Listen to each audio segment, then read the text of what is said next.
Hello, dear bankers. I, Dikshit Sharma, welcome you all on this Ultra platform. So, if you are preparing for CAB December 2026, तो ये series cab on the go आपके लिए है क्योंकि यहाँ हम आपके BFM के सिलेबस को इस तरह से कवर कर रहे हैं दैट विद इन 50 लेक्चर्स हम आपके सारे मोस्ट इंपॉर्टेंट टॉपिक जो कि हमें प्रीवियस ईयर में देखने को मिले हैं उन्हें हम यहाँ कवर कर पाएं और आप जो है एटलीस्ट इस सीरीज के थ्रू 50 मार्क्स सिक्योर कर पाएं. सो ये सीरीज का आज 18th लेक्चर है जहाँ पे हम मॉड्यूल बी से very very important topic that is risk identification के अंदर understanding banking book, trading book and off balance sheet exposures को आज डिटेल में करने जा रहे हैं. So before starting my topic I would like to tell you कि अगर आप भी कैब एग्जाम की प्रिपरेशन कर रहे हैं तो इट्स वेरी इंपॉर्टेंट कि आपको जो प्रीवियस ईयर में पेपर्स हुए हैं उनको डिटेल में स्कैन करना बहुत ज़रूरी है. The reason being is that कि अगर आप उन पेपर्स को अच्छे से स्टडी करते हो तो आपको ये पता चलता है कि एग्जाम का पैटर्न क्या है, किस तरह के क्वेश्चन आते हैं, कौन से टॉपिक्स इंपॉर्टेंट है, कौन से लेस इंपॉर्टेंट है, किन मॉड्यूल्स पे आपको ज़्यादा फोकस करना है. इसके अलावा आपको ये भी पता चलता है कि जो भी सब्जेक्ट का आप प्रीवियस ईयर देखते हो उससे आपको ये पता चलता है कि उसमें न्यूमेरिकल्स कितने आते हैं, केस स्टडीज कितनी आती हैं. तो अगर आप भी इसी तरीके से जो पेपर्स हैं उन्हें स्कैन करना चाहते हो, एनालाइज करना चाहते हो तो आप हमारे डिस्क्रिप्शन पे दिए गए लिंक पे क्लिक करिए. लिंक पे क्लिक करते ही you will find this page. इस पेज पे आपको क्या मिलेगा, आपको यहाँ पे कुछ डिटेल्स को फिल करना है. इन डिटेल्स को फिल करते ही आपके पास ये 3 ई बुक्स, 3 ई बुक्स जो है वो आप अपने सिस्टम में डाउनलोड कर सकते हो, वो भी बिल्कुल फ्री ऑफ कॉस्ट. अब आपको इन ई बुक्स में क्या मिलेगा, आपको यहाँ पे मिलेंगे मोस्ट इंपॉर्टेंट टॉपिक्स जो आपके सब्जेक्ट वाइज आपको देखने को मिलेंगे. फिर आपको यहाँ पे मिलेंगे सॉल्व PYQs एंड आपको यहाँ पे मिलेंगे प्रैक्टिस करने के लिए MCQs. तो जिससे कि आप पेपर को एनालाइज करने के बाद, इंपॉर्टेंट टॉपिक को देखने के बाद आप प्रैक्टिस भी कर सकते हो MCQs की. और इसके अलावा आपको यहाँ पे मिलेगा कैब का डिटेल सिलेबस. तो फटाफट से इस ई बुक्स का बेनिफिट उठाइए और इन ई बुक्स को डाउनलोड करके आप अपने एग्जाम की प्रिपरेशन को स्ट्रीमलाइन करिए. तो चलिए स्टार्ट करते हैं आज के टॉपिक के साथ. तो एज यू ऑल नो कि आज का जो हमारा टॉपिक है वो बैंकिंग इंडस्ट्री में होने वाले रिस्क से रिलेटेड है. ठीक है, जो भी बैंक में रिस्क होता है उसको आज जो है हम डिस्कस करेंगे डिटेल में. उसमें फर्दर जो हम डिस्कशन करेंगे वो करेंगे about the banking book, trading book and off balance sheet exposure जो बैंक को देखने को मिलते हैं. जी देखिए, हम सबको पता है कि जो बैंकिंग इंडस्ट्री है वो बहुत सारे रिस्क बेयर करती है. ठीक है, अगर मैं उन रिस्क की बात करूँ तो for example it may be market risk. ठीक है, मार्केट रिस्क हो सकता है. फिर आपका क्रेडिट रिस्क हो सकते हैं. क्रेडिट रिस्क क्या होता है, जहाँ पे बैंक जो है they are unable to get the money repay, जो उनके बोरोवर्स हैं उनको मनी रीपे नहीं करते हैं और बैंक को वो मनी वापस नहीं मिलती है. मार्केट रिस्क में जहाँ पे बैंक जो है सिक्योरिटीज में डील करते हैं और वहाँ पे प्राइस में फ्लक्चुएशंस होती हैं जिसकी वजह से उनको ये मार्केट रिस्क बेयर करना पड़ता है. इसके अलावा ऑपरेशनल रिस्क जो है वो बैंक बेयर करती है. ऑपरेशनल रिस्क कौन से रिस्क होते हैं, जहाँ पे बैंक कोई भी सिस्टम फेलियर या फिर जो उनकी ह्यूमन बींग्स की इनएफिशिएंसीज होती हैं उनकी वजह से इनको बियर करना पड़ता है. तो ये सारे तरह के जो रिस्क होते हैं इट्स वेरी इंपॉर्टेंट जो बैंकिंग इंडस्ट्री है वो इसे आइडेंटिफाई करे. ठीक है, क्योंकि अगर वो इसे आइडेंटिफाई नहीं करेगी तो वो उसे फर्दर फिर रिड्यूस मिटिगेट करने की कोशिश कैसे करेगी. तो इट्स वेरी इंपॉर्टेंट कि आपको यहाँ पे रिस्क को क्या करना है, मिटिगेट आइडेंटिफाई करना है. ठीक है, so we all know that कि जो बैंकिंग इंडस्ट्री है वो डिफरेंट टाइप ऑफ बिजनेसेस में डील करती है. ठीक है, उसका काम सिर्फ ये नहीं है कि लोगों से डिपॉजिट्स लेना और मनी लेंड करना, ये दो तो बहुत प्राइमरी फंक्शन रह जाते हैं. इसके अलावा बैंक और भी बहुत तरह की एक्टिविटीज में इन्वॉल्व होता है. बहुत तरह के डिफरेंट टाइप ऑफ कस्टमर्स को लोन प्रोवाइड करते हैं. For example the bank is providing a home loan to the individuals. वो एक कंपनी को भी फाइनेंस प्रोवाइड करते हैं. वो फॉरेन एक्सचेंज में डील करते हैं. वो ट्रेडिंग करते हैं शेयर्स या बॉन्ड्स में. वो गारंटी प्रोवाइड करते हैं अपने कस्टमर के बिहाफ पे. इसके अलावा वो जो भी इंटरनेशनल पेमेंट्स होती हैं, ठीक है, वो हैंडल करते हैं और मैनेज करते हैं इन्वेस्टमेंट फॉर द बिजनेस. जो भी हमारे हाई नेटवर्थ इंडिविजुअल्स होते हैं या फिर हमारी कॉर्पोरेट फर्म होती है उनकी जो इन्वेस्टमेंट्स होती हैं वो उनको मैनेज भी करते हैं. तो देखिए बैंक कितने डाइवर्स काइंड ऑफ एक्टिविटीज़ कर रहा है और जितनी ज़्यादा एक्टिविटीज़ कर रहे हैं उतनी ही ज़्यादा यहाँ पे क्या देखने को मिलते हैं, डिफरेंट टाइप ऑफ रिस्क यहाँ पे देखने को मिलते हैं. ठीक है, सो सी जो बैंकिंग सेक्टर है वो कौन कौन सी डिफरेंट एक्टिविटीज़ में इन्वॉल्व है. सी वो मल्टीपल बिजनेस लाइन में सब ग्रुप्स हैं उसके, फर्दर डाइवर्स कस्टमर से डील करते हैं, wide range of lending services provide करते हैं. वो डिफरेंट सर्विसेज जैसे कि फॉर एग्जांपल वो क्रेडिट कार्ड फैसिलिटी होगी, चाहे वो लोकल फैसिलिटी होगी या फिर मोबाइल बैंकिंग होगी, इस तरह की फैसिलिटीज़ प्रोवाइड करते हैं।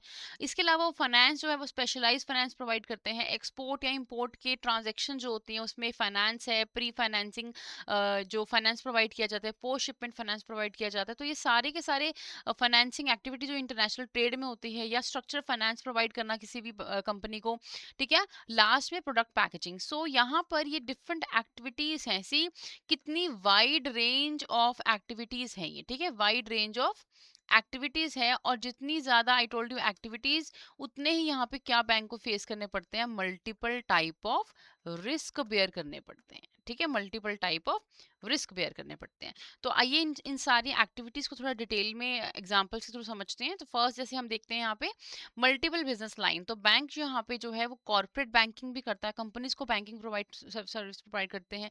इसके अलावा इंडिविजुअल कस्टमर को रिटेल बैंकिंग या फिर फॉरेन बैंकिंग, फॉरेन एक्सचेंज या इंटरनेशनल बैंकिंग होती है यहाँ पे, ट्रेजरी मार्केट या इन्वेस्टमेंट बैंकिंग। तो देखिए यहाँ पे बैंकिंग जो अपना सर्विसेज प्रोवाइड कर रहा है वो डिफरेंट बिजनेस लाइन को भी प्रोवाइड करते हैं, ठीक है।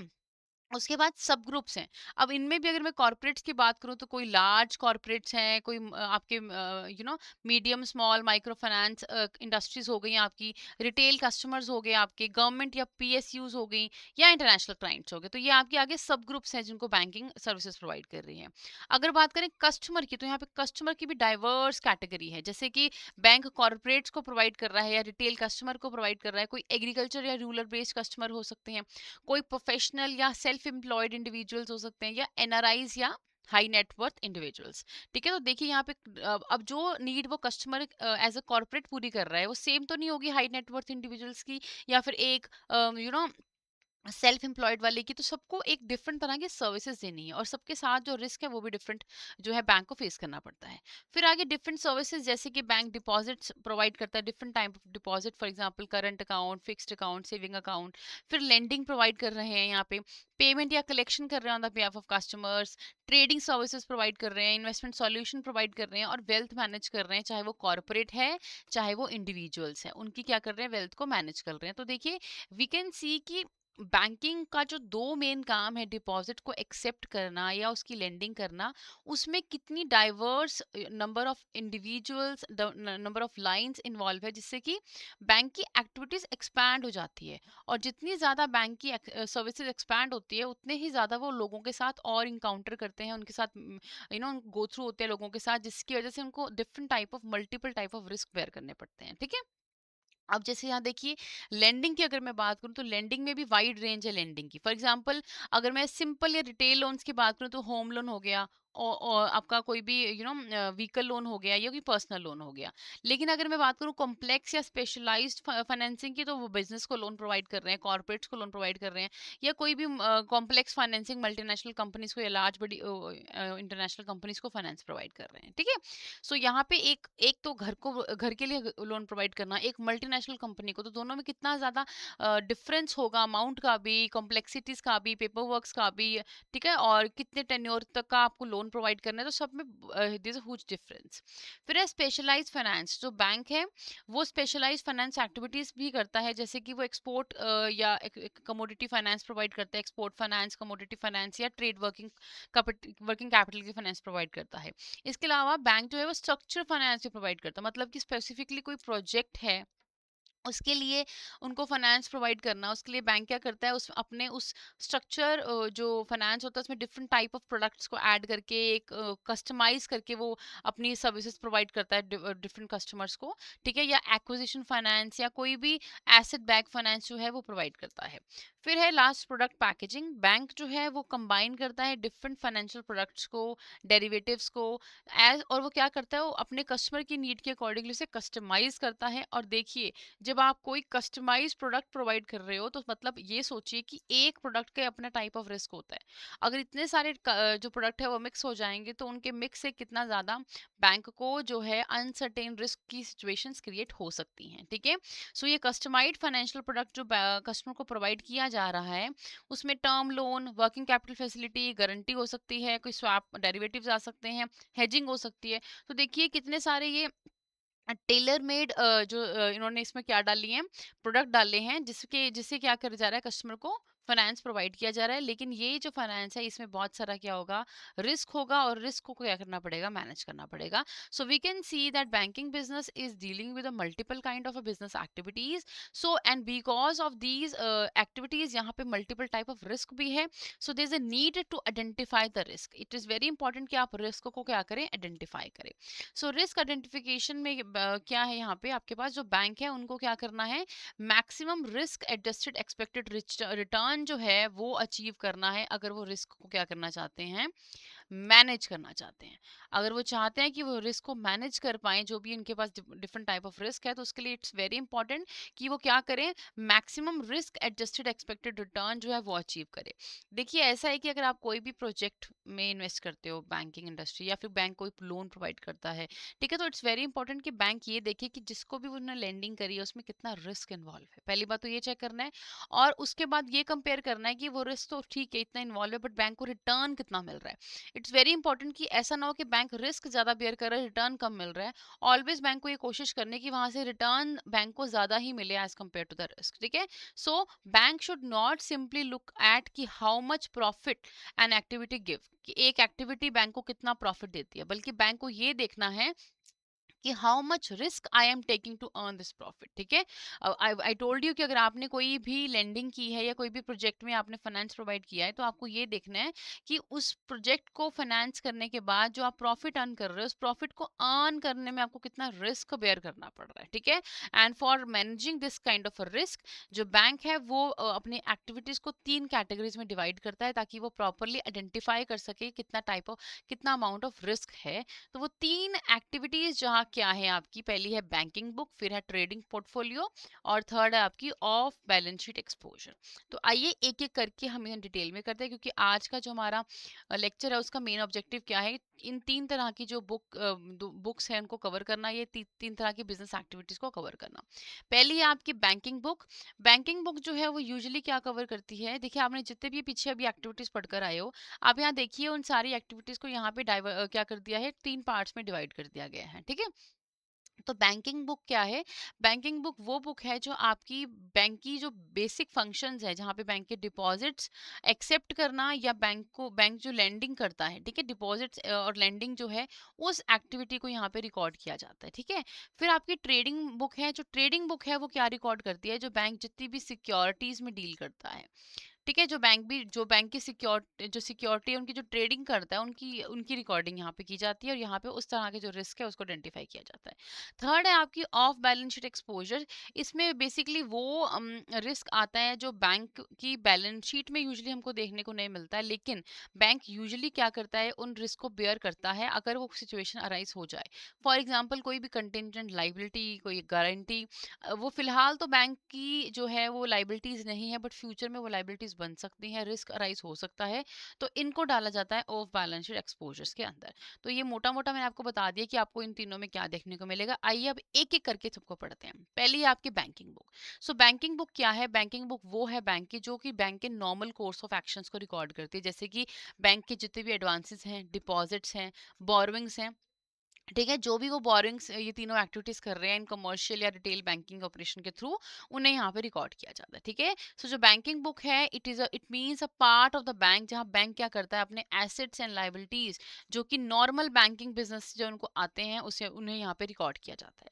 याद रखिए यहाँ पे शॉर्ट टर्म ट्रेडिंग वाली कोई भी चीजें नहीं आती है. यहाँ पे जो नॉर्मल बैंक के जो एक्टिविटीज हैं, फॉर एग्जाम्पल लेंडिंग, बोरोइंग, उसके रिगार्डिंग यहाँ पे जो भी एसेट्स लाइबिलिटीज क्रिएट होते हैं, उनको यहाँ पे क्या किया जाता है, रिकॉर्ड किया जाता है इस बैंकिंग बुक में. ठीक है, सो बैंकिंग बुक मींस बैंक की जो लेंडिंग एक्टिविटी है, डिपॉजिट एक्सेप्ट करना, जो भी नॉर्मल बिजनेस एक्टिविटीज है, वो इसमें रिकॉर्ड की जाती हैं. ठीक है, सो इसके करेक्टरिस्टिक्स क्या है, सबसे पहले ये जो बुक है ये तब तक रखी जाती है जब तक वो मेच्योर नहीं होते हैं एसेट्स. ठीक है, नॉर्मली इसमें जो भी एसेट्स एंड लाइबिलिटीज होते हैं उनको तब तक रखा जाता है जब तक उनकी मेच्योरिटी नहीं आती है.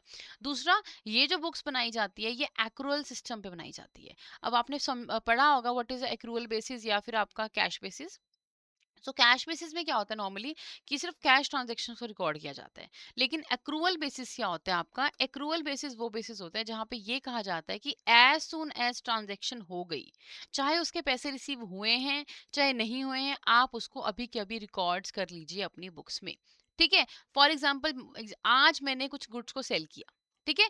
अगर आज मैंने गुड्स को सेल किया, चाहे मेरे जो बायर है उसने मुझे पेमेंट करी है चाहे नहीं करी है, मैं अपनी बुक्स में इस बात को रिकॉर्ड करूंगी कि मैंने गुड्स सेल किए हैं, ठीक है? लिख दूंगी पेमेंट अभी रिसीव नहीं हुई है, लेकिन ये जरूर मेंशन किया जाएगा गुड सेल हो गए हैं। सो यहाँ पे क्या बोला गया है, एक्रूअल सिस्टम वो सिस्टम होता है जहाँ पे रेवेन्यूज को उसी वक्त रिकॉर्ड कर लो जब आपने वो अर्न कर लिए, चाहे वो आपको रिसीव हुए या नहीं हुए। मतलब आज मैंने वो चीज़ अर्न कर ली है, गुड्स को बेचकर मैंने अपनी इनकम अर्न कर ली है, वो अलग बात है मुझे रिसीव नहीं हुई है, तो मैं उसे रिकॉर्ड करूंगी। ऐसे ही एक्सपेंसेस को रिकॉर्ड कर दिया जाता है when incurred not when paid, ठीक है? आपने जिस दिन एक्सपेंसेस इनकर्ड किए हैं, मान लीजिए आपने किसी से सर्विसेज ली, ठीक है? तो आपको उसको पेमेंट करनी है। तो आज आप अपनी बुक्स में आज ही रिकॉर्ड कर लोगे कि मुझे पर्टिकुलर पर्सन को पेमेंट करनी है, चाहे आपने पे किया है चाहे नहीं किया है। तो this is called accrual basis of accounting, जहाँ पे transactions are record regardless of a cash movement. उसी वक्त रिकॉर्ड कर ली जाती है, रिकॉग्नाइज कर ली जाती है, चाहे आपको अभी तो कैश रिसीव हुए या पेमेंट हुई या नहीं हुई, ठीक है? सो ये आपका सेकेंड फीचर है। थर्ड क्या है, not subjected to M valuation. M valuation क्या होती है? Mark to market valuation. इसमें हम क्या करते हैं, इसमें जो भी आपके पास सिक्योरिटीज होती हैं या एसेट्स होते हैं, उनको हम क्या करते हैं, every day at the end of the day हम उसका प्रॉफिट या लॉस कैलकुलेट करते हैं। तो यहाँ पर बैंकिंग बुक में ये चीज फॉलो नहीं की जाती है, ठीक है? बैंक में एम वैल्यूएशन नहीं होता है, बैंकिंग बुक में उसमें एक्रूअल सिस्टम ऑफ अकाउंटिंग को फॉलो किया जाता है। अब यही कारण है कि बैंक जो है मेनली क्रेडिट रिस्क से जो है उनको ज्यादा रहता है, मार्केट रिस्क कम रहता है। दैट्स वाई क्यों रहता है, क्योंकि यहाँ पे एम ट्रेडिंग वैल्यूएशन नहीं की जाती है, ठीक है? क्रेडिट रिस्क क्या होता है, जो भी बैंक अपनी बोरोइंग लेंडिंग करता है उससे जो उनको रिकवरी नहीं होती है। मार्केट रिस्क क्या होता है, जो भी सिक्योरिटीज में वो डील करता है उसको एवरी डे जब वो कैलकुलेट करता है at the end of the day. अब यहाँ तो एमटीएम फॉलोज नहीं होता है, तो यहाँ पे मार्केट रिस्क जो है वो मेनली बैंक उससे एक्सपोज नहीं होता है, ऐसा माना जाता है, ठीक है? So these are the characteristics of your banking book. Now banking book में मेनली कौन कौन से रिस्क आपको देखने को मिलते हैं? पहला है लिक्विडिटी रिस्क, सेकंड है इंटरेस्ट रिस्क, थर्ड है क्रेडिट या डिफॉल्ट रिस्क, फोर है ऑपरेशनल रिस्क। तो ये चार तरह के रिस्क जो है बैंक में बैंकिंग बुक में यूजली देखने को मिलते हैं। तो सबसे पहला है लिक्विडिटी रिस्क। लिक्विडिटी रिस्क का मतलब क्या होता है? Where the bank is unable to meet their short term obligation. Bank को एकदम से कैश की रिक्वायरमेंट है और वो कैश अरेंज नहीं करवा पा रहे हैं, तो उसे हम क्या बोलते हैं? Liquidity risk. जहां पर मान लीजिए आपके जो कस्टमर थे वो टाइम से पहले जो आपने एक्सपेक्ट किया तो उससे पहले विड्रॉल करने आ गए, तो वहां पे उसको कैश अवेलेबल ना हो, तो उसको क्या बोलते हैं? Liquidity risk. सेकंड है interest rate risk. Interest rate risk वो होता है जब आपके जो इंटरेस्ट रेट में फ्लक्चुएशंस आती हैं, जिसकी वजह से आपका जो प्रॉफिट या मार्जिन होता है वो कम हो जाता है, ठीक है? उसे बोलते हैं इंटरेस्ट रेट रिस्क। नेक्स्ट है क्रेडिट या डिफॉल्ट रिस्क। इसका मतलब क्या होता है? जो भी बैंक लेंडिंग करता है, अगर आपका बोरोवर टाइम पे रीपेमेंट नहीं करता है ड्यू डेट पे, तो उसे हम बोलते हैं डिफॉल्ट रिस्क। फोर्थ है आपका ऑपरेशनल रिस्क। ऑपरेशनल रिस्क क्या होता है? It refers to a risk जो अराइज होता है किसी भी ऑर्गेनाइजेशन में when their employees inefficiency show करते हैं, या फिर आपके सिस्टम या प्रोसेस में फेलियर होता है, या कोई भी एक्सटर्नल इवेंट जो बैंक की ऑपरेटिंग एक्टिविटीज को हैम्पर करता है, उसे हम क्या बोलते हैं? उसे हम बोलते हैं ऑपरेशनल रिस्क, ठीक है? नेक्स्ट है हमारे पास यहाँ पे ट्रेडिंग बुक, ठीक है? नाउ ट्रेडिंग बुक क्या है? ट्रेडिंग बुक आपकी second type of a book है, जहां पर देखिए बैंकिंग बुक में आपने क्या किया, बैंकिंग बुक में आपने सिर्फ और सिर्फ क्या रिकॉर्ड किया? अपनी lending, acceptance of deposits, boring जैसी ट्रांजेक्शन जो बैंक के नॉर्मल बिजनेस है उसे रिकॉर्ड किया, ठीक है? अब यहाँ पर देखिए आप ट्रेडिंग बुक में क्या रिकॉर्ड करेंगे? ट्रेडिंग बुक में आप रिकॉर्ड करेंगे बैंक की ट्रेडिंग एक्टिविटीज। देखिए जो बैंक है वो भी कुछ फाइनेंशियल इंस्ट्रूमेंट में डील करता है, उनकी ट्रेडिंग करता है, स्पेसिफिकली उन्होंने वो शॉर्ट टर्म के लिए अपने पास रखे होते हैं, जहाँ पे वो उसकी ट्रेडिंग करते हैं, और उनका ऑब्जेक्टिव क्या होता है कि उस ट्रेडिंग से प्रॉफिट या लॉस, प्रॉफिट अर्न करना, बेसिकली लॉस अराइज हो जाता है वो अलग चीज है, ठीक है? तो ट्रेडिंग बुक भी बैंक का बहुत इंपॉर्टेंट पार्ट है, जहाँ पे बैंक जो है जितने भी फाइनेंशियल इंस्ट्रूमेंट जो उनके पास रहते हैं उसकी शॉर्ट टर्म जब ट्रेडिंग की जाती है तो उससे जो भी प्रॉफिट या जो भी लॉस अराइज होता है उसको यहाँ पे रिकॉर्ड किया जाता है, ठीक है? सो trading book include all marketable asset. Marketable assets कौन से होते हैं? जिनकी मार्केट इजीली अवेलेबल होती है, those can be traded in the financial market, ठीक है? So bank keep certain financial asset with intention of selling them in a market and earning profit from the change in the market. मतलब bank कुछ financial assets को अपने पास रखता है, ठीक है? बैंक अपने पास कुछ फाइनेंशियल एसेट्स को रखता है ताकि बैंक क्या कर सके, उनको सेल करके प्रॉफिट अर्न कर सके, ठीक है? नेक्स्ट है हमारे पास यहाँ पे इसके अंदर एग्जाम्पल देखिए, बैंक के पास यहाँ पे लेट सपोज बैंक के पास गवर्नमेंट सिक्योरिटीज है ₹100 करोड़ की, ठीक है। गवर्नमेंट के पास बैंक सिक्योरिटीज कितने की है? 100 करोड़ की। एक सेकेंड, ठीक है। सो मान लीजिए बैंक एक्सपेक्ट करता है कि फ्यूचर में इसका प्राइस जो है वो राइज हो जाएगा, ठीक है। बैंक को लगता है कि फ्यूचर में जो 100 करोड़ है उनकी वैल्यू राइज हो जाएगी और बैंक को क्या होगा, उससे प्रॉफिट हो सकता है। तो after few days it has been seen कि yes it is actually raises of 103 crore उसकी वैल्यू हो गई। तो यहाँ पे 3 करोड़ क्या है बैंक का ट्रेडिंग प्रॉफिट है, जो बैंक जो को है अर्न किया है थ्रू, और इसे कहाँ रिकॉर्ड किया जाएगा? बैंक की ट्रेडिंग बुक में। सो डिफरेंस क्रिएट हो गया यहाँ पे कि जो बैंक की बैंकिंग बुक होती है, ठीक है, बैंकिंग बुक में क्या रिकॉर्ड किया जाता है? Normal course of banking action, ठीक है, नॉर्मल बैंकिंग ट्रांजैक्शंस को रिकॉर्ड किया जाता है, जिससे फिर हम फाइंड आउट करते हैं कि बैंक के पास क्या सिचुएशन है। वहाँ पे बहुत सारे रिस्क होते हैं, जैसे कि डिफॉल्ट हो सकता है, लिक्विडिटी रिस्क हो सकता है। और जो बैंक की ट्रेडिंग बुक है, ट्रेडिंग बुक में जो भी बैंक के पास मार्केटेबल सिक्योरिटीज होती हैं, ठीक है, जो भी बैंक की मार्केटेबल सिक्योरिटीज होती है, उन सिक्योरिटीज को क्या किया जाता है? सेल किया जाता है, और उसके थ्रू जो भी प्रॉफिट अर्न होता है उसको यहाँ पे रिकॉर्ड किया जाता है। बट अकॉर्डिंग उसके अलावा ये बुक जो है वो डिफरेंट टाइप ऑफ रिस्क जो है वो भी बेयर करती है, ठीक है। तो पहले इसके फीचर्स करते हैं। ट्रेडिंग बुक में क्या होता है, आपके पास जो भी एसेट्स रहते हैं वो शॉर्ट टर्म ट्रेडिंग के लिए होते हैं, बिकॉज आपका पर्पस यही होता है, आप उसको रखते हैं इस पर्पस से कि आपको उसको फ्यूचर में क्या करना है? सेल करना है। तो आप इसको लॉन्ग टर्म इन्वेस्टमेंट की तरह नहीं रखते हो, ये शॉर्ट टर्म ट्रेडिंग की फॉर्म में रखे जाते हैं। इसके बाद जो भी आपको प्रॉफिट होता है वो कैसे होता है? मार्केट में जो भी मूवमेंट्स आती हैं, अब आपके पास कोई मान लीजिए बॉन्ड्स हैं, अगर आपको उस बॉन्ड से प्रॉफिट हो रहा है तो वो क्यों हो रहा है? बिकॉज मार्केट में कुछ मूवमेंट्स आ रही हैं जो आपके फेवर में, मान लीजिए इंटरेस्ट रेट की मूवमेंट आपके फेवर में आ रही है, प्राइसेस की मूवमेंट, फॉरेन एक्सचेंज रेट या कमोडिटी प्राइस, इनमें जो भी चेंजेस आ रहे हैं उससे आपके बॉन्ड प्राइस में क्या हो रहा है? आपको बेनिफिट हो रहा है। थर्ड है मार्केट रिस्क इज इंपॉर्टेंट। सो क्योंकि यहाँ ट्रेडिंग बुक में आप सिक्योरिटीज में डील कर रहे हो, तो यहाँ पे सिक्योरिटीज मतलब कि कोई भी जो फॉर एग्जांपल शेयर है, बॉन्ड है, फाइनेंशियल इंस्ट्रूमेंट है, मार्केट में उनकी वैल्यू फ्लक्चुएट करती रहती है। तो वहां पे इसके पास, इसलिए यहाँ पे कौन सा रिस्क सबसे इंपॉर्टेंट है? मार्केट रिस्क बहुत इंपॉर्टेंट है, ठीक है। उसके बाद बैंक जो है वो इन एसेट्स की फ्रीक्वेंट बाइंग एंड सेलिंग करता है। मैंने आपको बताया कि ये वाले जो फाइनेंशियल एसेट्स इंस्ट्रूमेंट्स होते हैं, इनका ऑब्जेक्टिव, बैंक का ऑब्जेक्टिव इनको रखना नहीं है लॉन्ग टर्म के लिए, ये शॉर्ट टर्म ट्रेडिंग के लिए रखे जाते हैं। तो ये फ्रीक्वेंट इनकी बाइंग एंड सेलिंग की जाती है इंस्ट्रूमेंट्स की, ठीक है, मार्केट को देखते हुए। इसके बाद मार्क टू मार्केट यहाँ पे फॉलो किया जाता है। यहाँ पे इसका मतलब जो भी आपके आपके पास सिक्योरिटीज हैं, ट्रेडिंग पोजिशन है, चाहे वो बाय कर रखा है, आपने सेल किया है, उनको आप करंट मार्केट सिचुएशन के प्राइस के अकॉर्डिंगली आप उसे क्या करते हो? उनकी वैल्यू को चेक करते रहते हो, ताकि आपको ये पता चले कि प्राइस में कितना चेंज आ रहा है, राइज आ रहा है या फॉल आ रहा है। जैसे मान लीजिए आपने 100 रुपीज का कोई बॉन्ड परचेज किया था, उसका करंट प्राइस अभी 105 है, तो आप गेन कर रहे हो। अगर फॉल 95 हो गए तो आप लॉस कर रहे हो। तो आप जो है वो रेगुलरली क्या करते हो? उसको करंट मार्केट प्राइस के साथ कंपेयर करते रहते हो। फिर है हाई वॉलेटिलिटी। देखिए जितने भी सिक्योरिटीज हैं या फिर उनकी जो प्राइसेस हैं या एक्सचेंज रेट के साथ अगर कंपेयर कर रहे हो, तो ये सारी चीजें बहुत फ्लक्चुएटिंग नेचर की होती है, मार्केट में इनका प्राइस ऊपर नीचे जाता रहता है, ठीक है। क्योंकि एन नंबर ऑफ कस्टमर्स है, इसके बायर सेलर इतने सारे हैं कि इनकी डिमांड और सप्लाई इफेक्ट होती रहती है, तो इनमें बहुत फ्लक्चुएशंस रहती हैं।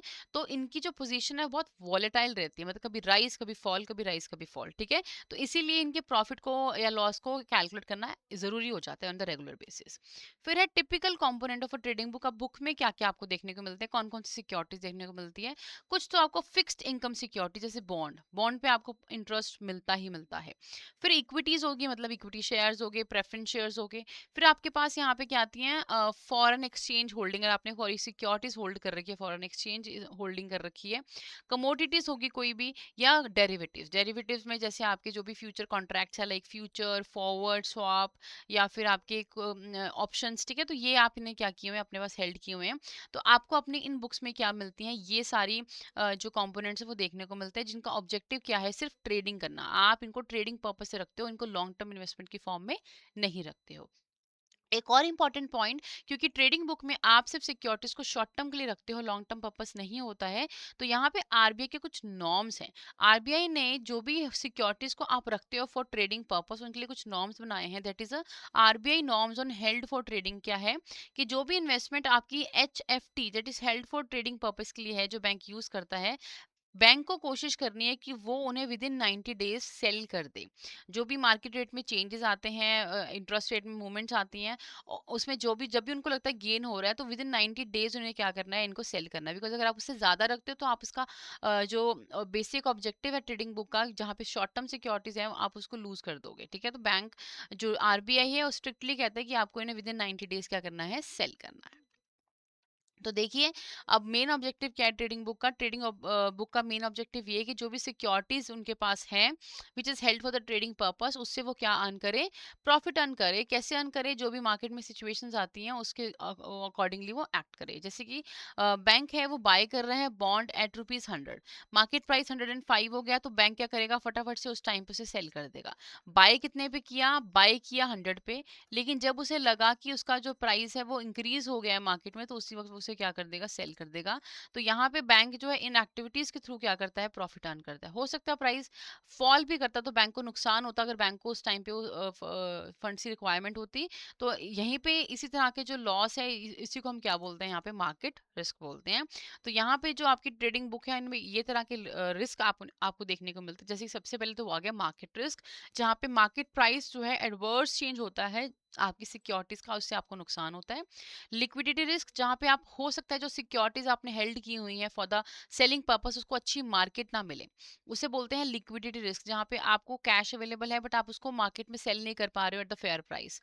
फिर है डिफॉल्ट रिस्क। हो सकता है कि जो भी आपकी काउंटर पार्टी है, जो आपके साथ सिक्योरिटीज एक्सचेंज में आपके साथ डील कर रही है, जहाँ पे आपने किसी के शेयर्स बाय किए हैं, ठीक है, या फिर आपने उसको सेल किए हैं, तो मतलब कुछ भी फ्रॉड हो सकता है काउंटर पार्टी में, तो वो उसे हम बोलते हैं क्रेडिट या डिफॉल्ट रिस्क। लास्ट है ऑपरेशनल रिस्क, जो भी रिस्क अराइज होता है because of the inefficiencies of the people, system और प्रोसेसेस, उसे हम क्या बोलते हैं, ऑपरेशनल रिस्क। तो ये ऑपरेशनल रिस्क तो आप कह लो कि बैंक का एक हर तरह के, कोई कोई किसी भी तरह की बैंक एक्टिविटी कर ले वहां पे इनको देखने को मिल सकता है। ठीक है, so this is all about your trading book. I hope banking book and trading book is clear to all of you. चलिए अब बढ़ते हैं अगली टाइप की, और that is off balance sheet exposures. देखिए, ऑफ बैलेंस शीट एक्सपोजर्स का मतलब क्या होता है कि ये कुछ ऐसी एक्सपेंसेस है, रिस्क है, लॉस है बैंक का, जो अभी एक्चुअली में बैंक ने दिया नहीं है, बट हो सकता है कि फ्यूचर में वो हो जाए।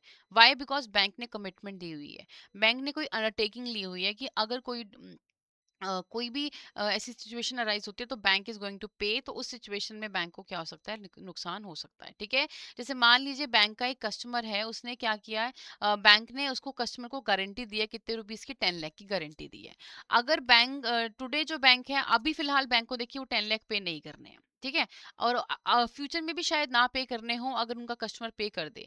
But what if customer fail, अगर कस्टमर अपनी ऑब्लिगेशन पूरी ना कर पाया, तो उस वक्त बैंक को वो पे करने होंगे।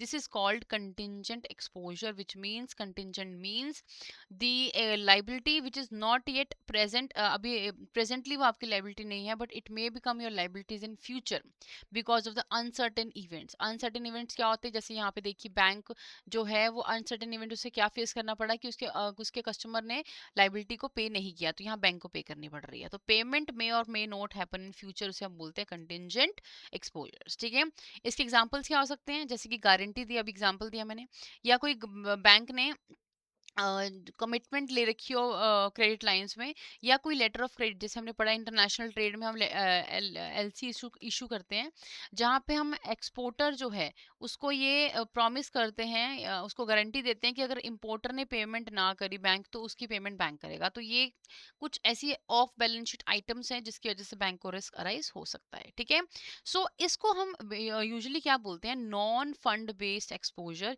या non fund based credit facility बोली जाती है इनको। ठीक है, नॉन फंड बेस्ड का मतलब ये नहीं कि, अब देखिए अगर आप बोलोगे मैंने तो इसमें फंड इन्वॉल्व ही नहीं किया, अगर फंड इन्वॉल्व ही नहीं तो रिस्क काहे का। यही इशू है कि यहाँ पे नॉन फंड एक्सपोजर जरूरी है, पर इसमें रिस्क हो तो सकता है ना फ्यूचर में। सो अब कभी इसको ये लिंक मत करना कि ये नॉन फंड है तो इसमें रिस्क नहीं होगा। No, non fund does not mean no risk, it means future में वो आपको पेमेंट करनी पड़ सकती है। ठीक है, जैसे कि कोई बैंक ने श्योरेंस कमिटमेंट या इमीडिएट अभी मनी पे नहीं करी हो, उसे हम बोलते हैं नॉन फंड एक्सपोजर्स। अब देखिए, फंड बेस्ड फैसिलिटी क्या होती है, जैसे मान लीजिए बैंक ने कोई फंड प्रोवाइड किया, बैंक ने किसी को लोन दिया 10 लाख का, ठीक है, टर्म लोन दिया है, कैश क्रेडिट दिया है, ओवरड्राफ्ट दिया है। अगर यहाँ पे बैंक को पैसे नहीं मिलते हैं, डिफॉल्ट होता है, तो उसको बोलते हैं कि ये एक फंड बेस्ड एक्टिविटी थी जिसमें बैंक को पैसे नहीं मिले। लेकिन नॉन फंड बेस्ड कैसे बोलते हैं, जहाँ पे बैंक सिर्फ अपनी जुबान दे रहा है कि ओके, अगर ये पे नहीं करेगा तो हम पे करेंगे, कमिटमेंट दे रहा है, गारंटी दे रहा है कोई, ठीक है, या फिर कस्टमर जो है किसको दे रहा है, ये जो भी कस्टमर या बेनिफिशियरी है, जैसे कि लेटर ऑफ क्रेडिट इशू कर दिया, कमिटमेंट लेटर दे दिया, कोई बैंक गारंटी दे दी, तो ये सब आपके कहाँ आते हैं, ऑफ बैलेंस शीट एक्सपोजर्स में आते हैं। ठीक है, why it is called off balance sheet exposure, because no actual cash outflow अभी हुआ नहीं है, सो एक्सपोजर डज नॉट, अभी जो रिस्क है वो अभी अपीयर नहीं होगा आपको इनिशियली, बट लेटर ऑन अगर फ्यूचर में कुछ भी मिस हैपनिंग होती है, अनसर्टेन इवेंट आता है, तो ये फ्यूचर में रिस्क एग्जिस्ट करेगा, इसीलिए फिलहाल इसको भी क्या बोलेंगे, ऑफ बैलेंस शीट एक्सपोजर। ठीक है, नाउ यहाँ पे देखिए अब क्या है हमारे पास, फंडेड एक्सपोजर क्या होता है, जहाँ पे मनी बाहर जाती है, एक्चुअल लोन आप देते हो और उस पे रिस्क होता है।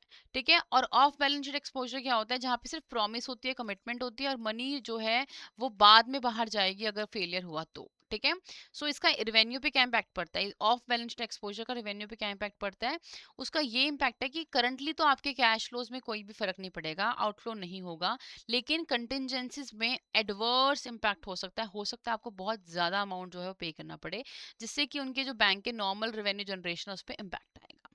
ठीक है, तो ये होती है आपकी ऑफ बैलेंस शीट एक्सपोजर। अब इसमें कौन कौन से रिस्क अराइज है, देखिए पहला तो लिक्विडिटी, जहाँ पे बैंक को, देखिए लिक्विडिटी रिस्क कहाँ से अराइज हुआ, बैंक को अगर एकदम से सडन पेमेंट करनी पड़ी, बैंक ने गारंटी दी है और आपका कस्टमर फेल हो गया, तो बैंक को पेमेंट करनी पड़ी इमीडिएटली, सडन उनको कैश की रिक्वायरमेंट होगी, और अगर वो अरेंज ना हुए तो लिक्विडिटी रिस्क। इंटरेस्ट रेट, जहाँ पे जो इंटरेस्ट रेट है वो चेंज हो जाए। मार्केट रिस्क में क्या होगा कि जो भी जिसके साथ भी आपने, जिसको भी आपने गारंटी दी है, लेट सपोज, ठीक है, अब उस कस्टमर, जो वो कस्टमर है वो खुद मार्केट इंटरेस्ट जो चेंजेस आ रहे हैं उस वो फेस कर रहा है, जिसकी वजह से वो पेमेंट ना कर पाया, फर्दर जिसकी पेमेंट बैंक को करनी पड़ेगी। फिर इसके पास डिफॉल्ट, जहाँ पे कस्टमर आपका फेल ही हो गया पेमेंट करने से, ऑपरेशनल अगर कोई भी एरर है, सिस्टम में फेलियर हो गया आपके, ठीक है, तो कोई आपने डॉक्यूमेंटेशन जो बनाई थी रिगार्डिंग दिस गारंटी या लेटर ऑफ क्रेडिट, उसमें आपके जो एम्प्लॉय है उन्होंने कोई मिस्टेक कर दी, तो इस तरह से ऑपरेशनल रिस्क भी हो सकता है इन ऑफ बैलेंस शीट एक्सपोजर। सो ये आपके तीन तरह के रिकॉर्ड मेंटेनेंस बुक है, जहाँ पे आप रिकॉर्ड करते हो सच सर्टेन ट्रांजेक्शन को, जिसमें लिंक है बहुत तरह के रिस्क। मेजरली जो मेन रिस्क आपको देखने को मिल रहा है वो है मार्केट रिस्क, जो मार्केट रेट फ्लक्चुएट होने की वजह से होता है। इंटरेस्ट रेट रिस्क, जिसमें इंटरेस्ट रेट फ्लक्चुएशन की वजह से आपको रिस्क बेयर करना पड़ता है। क्रेडिट रिस्क, जहाँ पे आपका जो कस्टमर बोरोवर है वो डिफॉल्ट करता है पेमेंट में। फिर आपके पास यहाँ पे आता है ऑपरेशनल रिस्क, जहाँ पे कोई भी जो इनएफिशिएंसीज होती हैं पीपल की या फिर सिस्टम की या प्रोसेसेस की, जिससे आपको लॉस होता है। और लिक्विडिटी रिस्क, जहाँ पे बैंक जो है वो कैश अरेंज नहीं कर पाता है शॉर्ट टर्म में। सो ये रिस्क आपको हमें देखने को मिलते हैं। ठीक है, so this is all about our today's topic. ये इन्फोग्राफिक के थ्रू आप समझ सकते हो कि हमने आज तीन तरह की जो बुक्स हैं उन्हें कवर किया है। Banking book, trading book and off balance sheet exposure. आपको यहाँ पे शॉर्ट में क्या मिल जाएगा, सारा का सारा आज का जो हमने पढ़ाई की है वो कवर हो जाएगी इसमें। ठीक है, सो चलिए अब रिवाइज करते हैं whatever we have learned. So our first question is, a bank purchase government securities. Bank ने क्या करी है, गवर्नमेंट सिक्योरिटीज परचेज करी है with the primary intention of earning a short term price movement. Objective क्या है कि जितना भी शॉर्ट टर्म प्राइस में चेंजेस आएंगे हम उससे फायदा उठाना चाहते हैं। तो बताइए ये सिक्योरिटीज जो कहाँ पे क्लासिफाई की जाएंगे, बैंकिंग बुक में, ट्रेडिंग बुक में, ऑफ बैलेंस शीट या कंटिंजेंट। सो देखिए we are talking about securities, और सिक्योरिटीज आपने short term purpose, trading purpose से आपने अपने पास रखी है, सो दैट आप प्रॉफिट या लॉस जो भी है वो कैलकुलेट कर पाए। तो यहाँ पे आंसर है बी, ट्रेडिंग बुक। ठीक है, सेकंड है, which of the following is the most common distinction between banking book and trading book. इन दोनों में जो बुक है आपकी बैंकिंग और ट्रेडिंग बुक में, अब आपको ये बताना है कि इनमें सबसे कॉमन डिस्टिंक्शन पॉइंट क्या है। पहला है करेंसी डिनोमिनेशन, सेकंड है branch from which the asset is originated, फिर नेक्स्ट है intention of holding the asset, last है साइज ऑफ एन एसेट। सो मैं आपको बता दूं कि बैंकिंग बुक में जो आपके एसेट और लाइबिलिटीज होते हैं, आप उसको टिल उसकी मेच्योरिटी तक उसको आप होल्ड करके रखते हो। लेकिन ट्रेडिंग बुक में जो आप जो भी आप सिक्योरिटीज रखते हो उसका ऑब्जेक्टिव क्या होता है? शॉर्ट टर्म ट्रेडिंग के पर्पस से। आप उसे लॉन्ग टर्म इन्वेस्टमेंट की फॉर्म में नहीं रखते हो, तो इसका आंसर है C, the intention of holding an asset. Assets को आपने किस इंटेंशन से होल्ड किया है? लॉन्ग टर्म पर्पस से रखा है अपने पास तो उसे बैंकिंग बुक में रखेंगे, अगर से शॉर्ट टर्म इन्वेस्टमेंट पर्पस से रखा है तो उसे ट्रेडिंग में रखेंगे। नेक्स्ट है, एक बैंक है, उसने इशू की है 10 करोड़ फाइनेंशियल गारंटी। किसके बिहाफ पे? कस्टमर के बिहाफ पे। और at the time of issuing the guarantee bank has not actually पे 10 करोड़। बैंक ने अभी तो 10 करोड़ पे नहीं किए होंगे, लेकिन फ्यूचर में पे कर सकते हैं। तो बताइए किसका एग्जाम्पल है? फंडेड का, ऑन बैलेंस शीट का, ऑफ बैलेंस शीट का, या ट्रेडिंग एसेट? तो definitely this is off balance sheet. This is a of balance sheet exposure, जहां पे अभी एक्चुअली में फंड पेमेंट नहीं हुई है, फ्यूचर में हो सकती है। So I hope this is clear to everyone. इसी तरीके से अगर आप अपने कैब एग्जाम की प्रिपरेशन करना चाहते हो तो आप हमारे कैब के मास्टर कोर्स को ज्वाइन कर सकते हो। इस कोर्स को ज्वाइन करने के लिए सबसे पहले आपको हमारी वेबसाइट पे विजिट करना होगा, दैट इज edutab.co.in। वहाँ पे कोर्सेज के अंडर अगर आप कैब कोर्स को क्लिक करते हो तो आपके सामने ये पेज ओपन होगा। अब आप देखिए आपको इस कोर्स पे क्या आपको यहाँ पे क्या देखने को मिलता है। सबसे पहले आपको यहाँ पे देखिए मास्टर कोर्स है आपके पास, कैब का मास्टर कोर्स, जहां पर आपको चारों components that is your ABM, ABFM, BRBL and BFM के आपको क्या मिलेंगे? यहाँ पे क्लासेस मिलेंगी, नोट्स मिलेंगे, उसी क्लासेस के आपको जो है चैप्टर वाइज मॉक टेस्ट मिलेंगे, और आपको फुल लेंथ मॉक टेस्ट भी जो एग्जाम पैटर्न पे बनाए गए हैं वो भी आपको यहाँ पे देखने को मिलेंगे।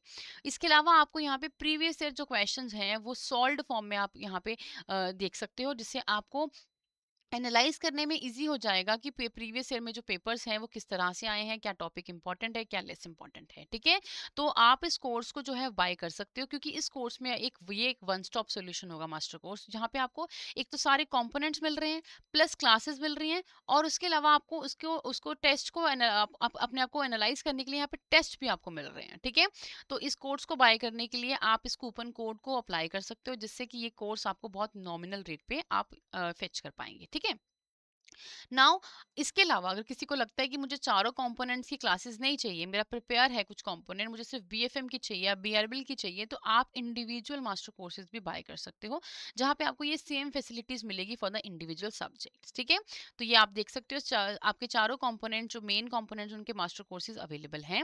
इसके अलावा आपके पास यहाँ पे क्या है कि अगर आपको लगता है कि आपके जो कोर्सेज हैं या फिर आपके सब्जेक्ट हैं वो ओवरऑल कंप्लीट हो चुका है, अब आपको सिर्फ और सिर्फ प्रिपरेशन की ज़रूरत है कि आप टेस्ट अटेम्प्ट करना करना चाहते हो, तो उसके लिए आप हमारी कैब की कंप्लीट टेस्ट सीरीज को भी बाय कर सकते हो, जहाँ पे आपको मिलेंगे solved PYQs, chapter wise mock test and full length mock test. ठीक है, जहाँ पर एग्जाम पैटर्न के अकॉर्डिंगली जैसे एग्जाम का सिनेरियो है, कितने टाइम फ्रेम में आपको काम करना टेस्ट करना है, कितने क्वेश्चंस होंगे, अकॉर्डिंगली आपको क्या मिलेगी, आपको ये सीरीज देखने को मिलेगी।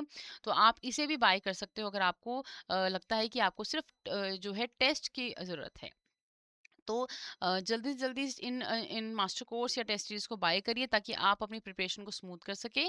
So thank you so much. अगर कोई भी डाउट है तो यू कैन कमेंट अस, और आप जो भी क्वेरी है आप हमें कांटेक्ट कर सकते हो हमारे दिए गए मोबाइल नंबर पे, and our website that is hello@edutab.co.in। Thank you so much and keep learning.